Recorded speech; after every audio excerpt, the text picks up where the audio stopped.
వెస్టేజ్లో పనిచేసే వాళ్ళందరికీ మనం హ్యాట్సాప్ తెలియజెప్పచ్చు. 5 నెలల తర్వాత నన్ను కూడా ఒక మీటింగ్ తీసుకెళ్ళిండ్రు. ఆ మీటింగ్ విన్న తర్వాత నా ఆలోచన విధానం కూడా మారిపోయింది. వెస్టేజ్ కంపెనీ కొత్తదా పాతదా సార్? ఇది చాలా మంది కొత్తది అనుకుంటున్నారు కదా. కొత్తది కాదు. దీని రిజిస్ట్రేషన్ ప్రకారం 20 years కంప్లీట్ అయింది. 2004 జూన్ 2వ తారీఖు ఇది రిజిస్ట్రేషన్ ఉంది. ఇప్పుడు 2024 అయిపోయి 5 కూడా వచ్చింది. రేపు జూన్ వస్తే 21 సంవత్సరాలు పూర్తి 22లో అడుగు పెట్టబోతుంది.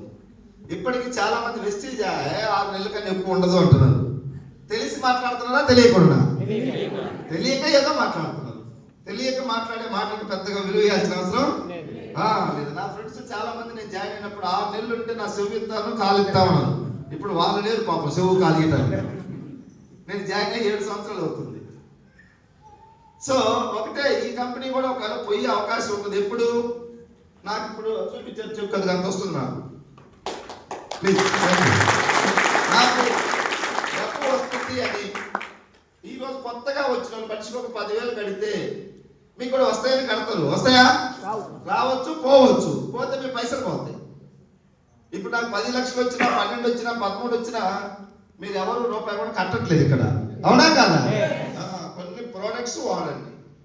ఐడి కోసం ఏమైనా పైసలు కట్టాలా? Free membership. మరి ఎందుకని రావట్లేదు చెప్పండి సార్? వెంట పడుతున్నారు కాబట్టి రావట్లేదు. జాయిన్ అవ్వండి అని మనం వెంట పడుతున్నారు కాబట్టి మనకు భయం అవుతుంది.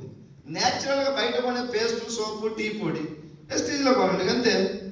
దానికి సపరేట్గా ఇంత కొనాలా, ఇవి కొనాలా, ఇంత జాయినింగ్ ఫీజు కట్టాలా, ఏం లేవు కదా, ఏం లేవు. సో నేను మీటింగ్ విన్న తర్వాత ఆశ్చర్యం అనిపించింది. 5 నెలలు నేను ఎందుకు వెనక్కు తిప్పించాను, అక్కడ ఉన్నా ఇక్కడ ఉన్నా ప్రాబ్లమ్స్ చెప్పే కదా 5 months పాటు ఎందుకు చెప్పా అనిపించింది మీటింగ్ విన్న తర్వాత. 20 సంవత్సరాల నుంచి నడుస్తున్న కంపెనీ డైరెక్ట్ సెల్లింగ్ బిజినెస్ ఉంటుంది. బిజినెస్ స్టైల్ ఇండియాలో డైరెక్ట్ సెల్లింగ్ అనేది ఒక వ్యవస్థ ఉంది. చాలా మందికి ఐడియా లేదు, నాకు కూడా తెలియదు మీటింగ్కి వెళ్ళేదాకా.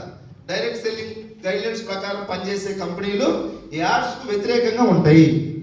ఇండియాలో డైరెక్ట్ సెల్లింగ్ కంపెనీలు ఒకటే ఉందా వెస్టేజ్? చాలా ఉన్నాయి. ఆ అన్నిట్లలో నెంబర్ 1 పొజిషన్లో మన వెస్టేజ్ కంపెనీ ఉంది. మనం ఉన్న నెంబర్ 1. ఇండియాలో నెంబర్ 1 రావాలి అంటే మనం ఒక క్లాస్లో ఫస్ట్ రావాలంటేనే కొన్ని క్వాలిటీస్ ఉంటాయి. అవునా కాదా? ఒక మండలంలో ఫస్ట్ వస్తే చాలా టాలెంట్ అంటాం. ఒక రాష్ట్రం కాదు, ఒక దేశంలో నెంబర్ 1గా ఉంది అంటే దీన్ని మనం అనుమానం చూడాల్సిన అవసరం నేను అనుకున్నా. దీన్ని అనుమానించాల్సిన అవసరం లేదు. మనీ ఇన్వెస్ట్మెంట్ చేయట్లేదు. మనకు కావాల్సిన ప్రోడక్ట్లు వెస్టేజ్ ద్వారా కొనమని మన ఫ్రెండ్ సలహా ఇస్తున్నాడు. వాడి చెప్తున్నాడా వాడకుండా చెప్తున్నాడా? కొంచెం అందరూ మాట్లాడితే బాగుంటుంది. వాడే కదా సార్? వాడి బాగున్నాయి కాబట్టి మన దగ్గర